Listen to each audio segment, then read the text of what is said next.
Hai mai sentito parlare di cortisolo? Alberto, di che cosa parli? Ha per caso a che fare con il colesterolo? Piccolo spoiler, no. Amici del benessere, buongiorno e bentornati sul mio canale. Se hai già visto i miei video saprai sicuramente chi sono, se invece sei nuovo su questo canale mi presento. Ciao, sono Alberto Zippo, il tuo cultore del benessere preferito e oggi ci ritroviamo sul canale per una pillola di benessere un po' più tecnica del solito. Ora bando alle ciance, volume a palla, partiamo!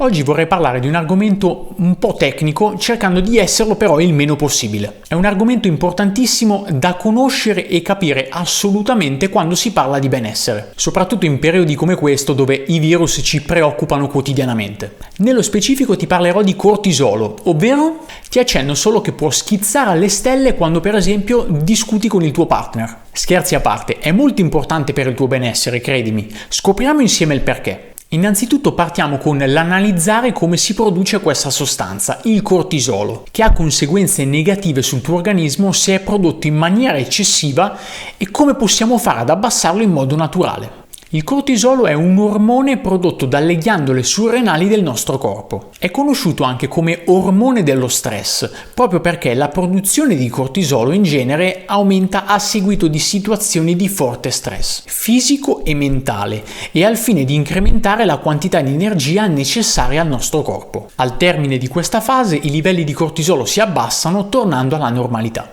Gli elementi che vengono rilasciati nell'organismo a seguito di un eccesso di cortisolo dovrebbero essere smaltiti attraverso un'attività fisica costante. Se ti trovi in situazioni di stress, l'esempio più concreto è una discussione lavorativa, senza poi poter svolgere una qualsiasi attività che può aiutarti a scaricare questo stress e abbassare il cortisolo, quest'ultimo continua ad aumentare nel sangue, come se tu vivessi costantemente sotto minaccia, in uno stato di tensione, allerta. Se prolungato nel tempo, le conseguenze sono nefaste, perché se da un lato il cortisolo promuove l'afflusso di energia ai muscoli, al cervello, dove ne hai più bisogno per affrontare una situazione difficile, dall'altro lato la conseguenza è che l'energia viene sottratta ad altri sistemi. Quali sono questi sistemi a cui viene sottratta energia a causa di una produzione di cortisolo? Sono quei sistemi che non ti aiutano a sopravvivere o ad essere veloce e attento, ma che ti aiutano però in altre situazioni, il sistema riproduttivo o il sistema immunitario. È per questo che chi è sottoposto a stress continuo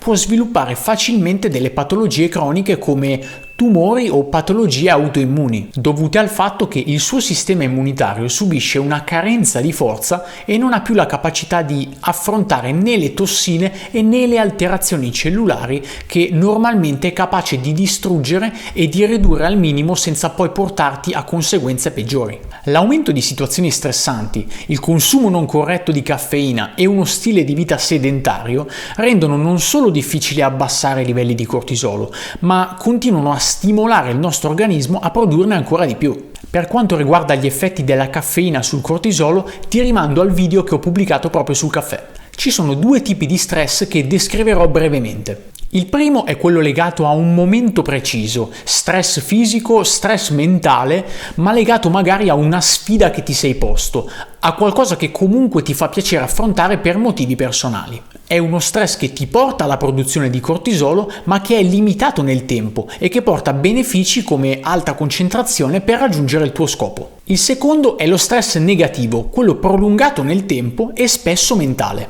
non legato a una situazione fisica, una situazione in cui tu puoi scaricare in qualche modo le tensioni, ma è uno stress mentale. Può essere cioè legato a una situazione che rimugini nella tua testa e che ti porta a produrre cortisolo in maniera costante, portandoti poi ad ammalarti. Come puoi capire se hai dei livelli di cortisolo nel sangue eccessivi e stai soffrendo di stress cronico? Attraverso dei semplici esami del sangue si può valutare la quantità di cortisolo e se supera certi limiti oppure no. La concentrazione viaggia in rapporto al ritmo circadiano del corpo umano, per cui in genere è più alta la mattina e più bassa la sera. Il range di valori fisiologici per gli adulti è ore 8, 5-25 microgrammi per decilitro, ore 15, 2-14 microgrammi per decilitro. ore 20 5-10 microgrammi, per i bambini 5-10 microgrammi. Oltre a questi valori si ha cortisolo alto. Un eccesso di cortisolo non necessariamente è causato da una precisa patologia. È per questo che le cause che scatenano un eccesso di questo ormone si distinguono tra non patologiche e patologiche. Tra le cause non patologiche rientrano lo stress sia fisico che psichico, un'attività sportiva troppo intensa e troppo perdurante nel tempo, diete molto ricche in carboidrati con un alto indice glicemico, alcuni farmaci come la pillola anticoncezionale, una gravidanza. Tra le cause patologiche rientrano invece anomalo ed eccessivo funzionamento della ghiandola tiroidea, adenoma ipofisario, che sarebbe un tumore di natura benigna che colpisce la ghiandola ipofisaria, carcinoma ai surreni, iperplasia surrenalica, cancro ai polmoni, cancro al retto, adenoma delle ghiandole surrenali. Il parametro più semplice da misurare e più importante per capire la tua capacità di gestire lo stress, riducendo il cortisolo, è quello della variabilità della frequenza cardiaca. Significa valutare la capacità del tuo cuore di passare da un certo numero di battiti ad altri. Esempio da 80 a 100, da 60 a 40, eccetera. Quanto tempo ci mette a variare e come lo fa. C'è un sistema facilissimo per modificare la tua variabilità cardiaca e ridurre la produzione di cortisolo, e questo è legato alla respirazione. La respirazione è davvero fondamentale per la nostra vita, per il nostro relax. Respirare sempre e solo con il naso, profondamente, permette di ottenere un 25-30% di miglioramento nella variabilità cardiaca. Puoi iniziare con 3 secondi inspirando e 3 secondi espirando, fino ad arrivare a 5 secondi di inspirazione, 5 secondi di espirazione. E poi magari anche a 10. È un aspetto molto interessante perché mette in luce come l'ansia, lo stress, la produzione di ormoni ed in particolare anche di cortisolo siano direttamente collegati alla respirazione.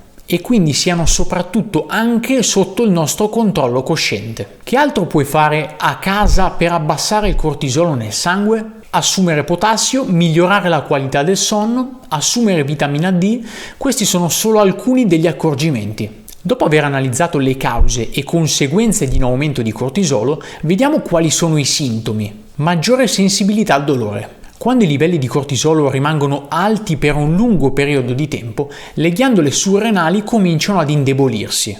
Questo genera un aumento dei livelli di prolattina che porta ad una maggiore sensibilità del corpo a particolari tipi di dolore, come il mal di schiena o i dolori muscolari. Difficoltà nel dormire.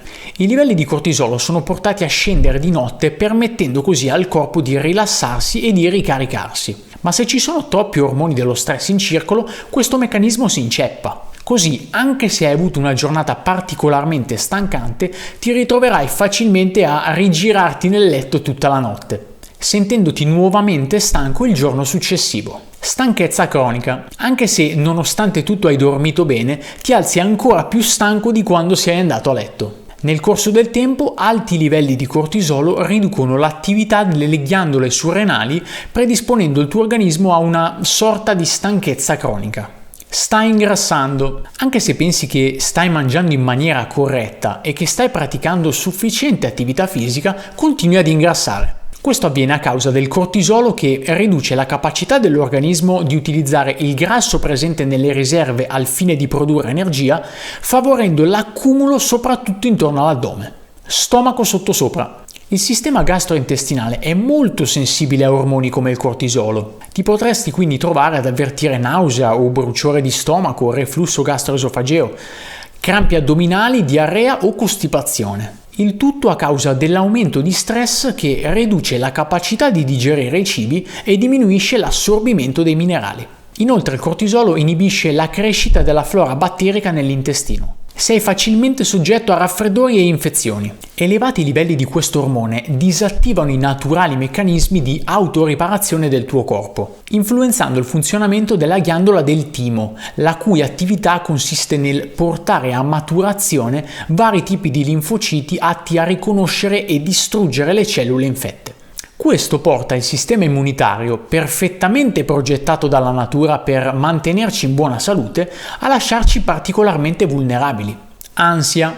Cortisolo e adrenalina possono portare a nervosismo, sensazioni di panico e nel peggiore dei casi anche alla paranoia, perché interferiscono nella produzione di serotonina e dopamina. Per concludere, come possiamo mantenere sotto controllo il cortisolo? Tenere sotto controllo i livelli di cortisolo si può e non è poi così difficile. Come la gran parte delle cose che riguardano la nostra salute, anche nel cortisolo bisogna partire dalla tavola. Mangiare sano e in maniera regolare sono le due regole essenziali. Ciò che gli esperti raccomandano è di consumare pasti piccoli in termini calorici ma frequenti, 5 o più al giorno. Non dimentichiamoci mai inoltre di fare una colazione abbondante e di privilegiare l'assunzione di carboidrati complessi. Se facciamo uso di cereali, scegliamo quelli senza zucchero. Se utilizziamo farine, prediligiamo quelle integrali. Se facciamo sport, cerchiamo di non strafare e di riposarci il giusto tempo. Eliminiamo il più possibile la caffeina o quantomeno cerchiamo di assumerla nei momenti giusti della giornata. Sicuramente non di prima mattina. Aumentiamo le ore di sonno almeno a 8. Cerchiamo di fare ricorso a metodi di rilassamento partendo dalla respirazione e magari con la meditazione o, perché no, con lo yoga. Come dico sempre, fidati di te, sperimenta quotidianamente, ma soprattutto ascolta il tuo corpo, ti darà tutte le risposte che stai cercando. Anche per oggi ho concluso, non prima di ricordarti che puoi sostenermi senza alcun costo. In che modo? Se ti è piaciuto questo video lascia un bel like qui sotto condividendolo con le persone che sai che potrebbero apprezzare. Se gli argomenti che tratto sono di tuo interesse, iscriviti al canale ricordandoti anche di cliccare sulla campanella, così da ricevere la notifica alla pubblicazione di un nuovo video. Spero di esserti stato d'aiuto anche oggi e averti fatto venire voglia di approfondire queste tematiche. Ci vediamo al prossimo video!